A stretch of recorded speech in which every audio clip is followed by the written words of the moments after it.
Hello everyone, I'm Chen at the University of Konstanz, Germany. I'm currently doing my PhD in Professor Clemens Dahinger's research group and in ActiveMatter ITN. Welcome to my 5-minute introduction to my research topics. And as you can read, it is about the collective responses in my active Brownian particles.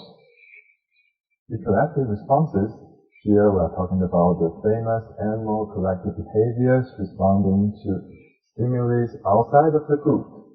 For the examples, here you can see multiple species of animals stay in the group and try to avoid this potential threat outside or within this range of the group. And here is another example for the birds observed in Rome. They form different formations in the sky in response to different scenarios. Why are we so interested in animal collective behavior? The reason is we can achieve this in our experiment. So this swirling behavior of our active Brownian particles, if you think this is the result from applying some kind of field among all the particles at the same time, like we should charge particle into the magnetic field, then that's simply not the case. Well, the situation is much more complex. We assign the motion of each individual particles according to its neighbor's distribution and its neighbor's orientation.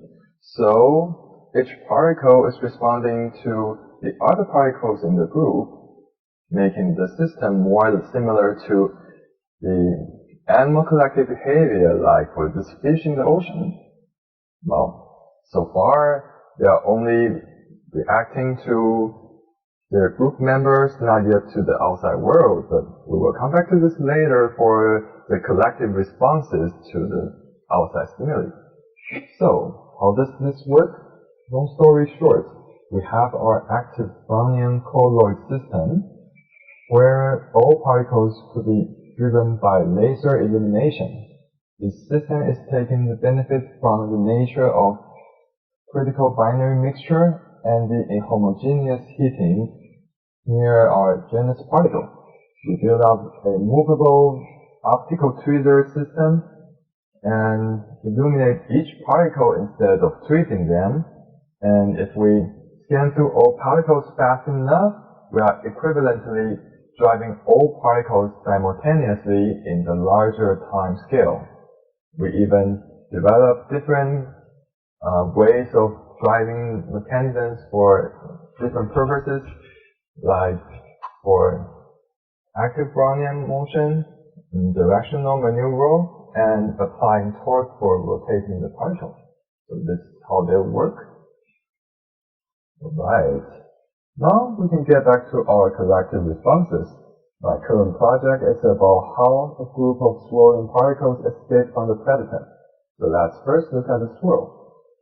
For our swirling interaction rule, each particle approaches to the center of mass of its neighboring particles, but instead of bumping to the center, which is usually the most dense part of its neighborhood, it approaches the center of mass with a deviation angle delta, and the direction of delta is determined by a even nearer group of neighboring particles and the dimension of the orientation of this group of particles. So let's just simply add the extra escaping rule when the predator approach or visible, and the particle simply ignore this group of nearest neighbors and choose the direction of delta to be turning away from the predator. By applying this extra escaping rule, we achieve such a escaping behavior as you can see now. The particle responds to the predator and forms such a escaping formation, and my project is to investigate and gain physical understanding of such escaping behavior. And well, that's 5 minutes already, and I thank you for your attention.